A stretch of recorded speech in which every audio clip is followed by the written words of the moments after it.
Welcome to this ultimate guide for easy basing. If you enjoy this kind of content, don't forget to subscribe and leave a like. It really helps the channel grow. Today, I'll show you how to create simple but great-looking bases using basic materials that are easy to find and quick to apply. We'll explore 3 styles: a rocky gray dirt base, a grassy field, and an autumn forest floor. Let's start with the grassy field base, a clean, natural look that works great for Rohan, Lothlorien, or any woodland-themed army. To create this effect, all you need is a mix of 2 elements: fine turf to simulate soil, and static grass for vegetation. Blend the 2 together in a small container, roughly half and half, until you get a natural, uneven texture. Next, apply a generous layer of PVA glue to the base, covering it evenly all the way to the edges. Now dip the base directly into your mixture, press gently, and shake off the excess. Let it dry, and you're done. Fast, clean, and visually effective. Here's an alternative version using only static grass, without the earth blend, for a fresher, greener look. This one is perfect for elves or display models.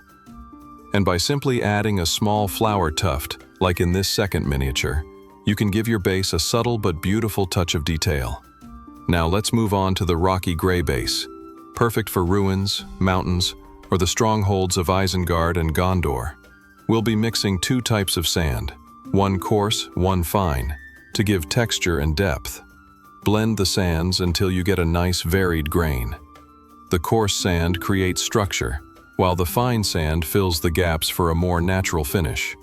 Here's the base before applying the texture, clean and primed. And this is how it looks after applying the texture.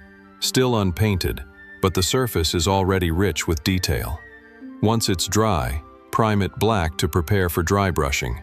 Now the base is ready to come to life with just a few strokes of color. Once the primer is dry, apply a dark gray base coat over the entire surface. This will be your foundation for the rocky look, giving depth and contrast before the highlights. Be sure to reach into the cracks and texture.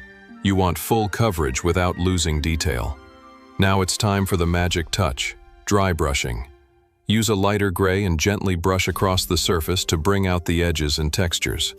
This technique is fast and effective, and really makes the base pop. At 5:18, you'll recognize the same miniature we showed at the beginning, now with the rocky base fully finished.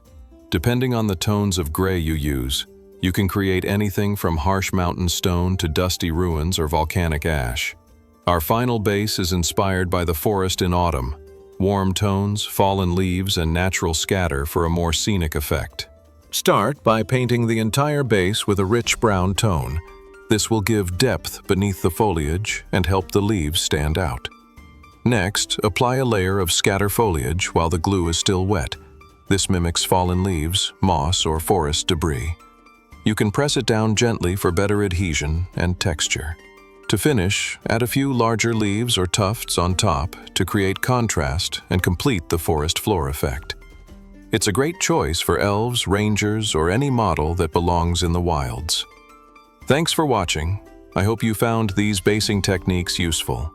More videos are coming soon, including how to make snow and desert-style bases. Don't forget to like, subscribe, and let me know in the comments what kind of base you'd like to see next.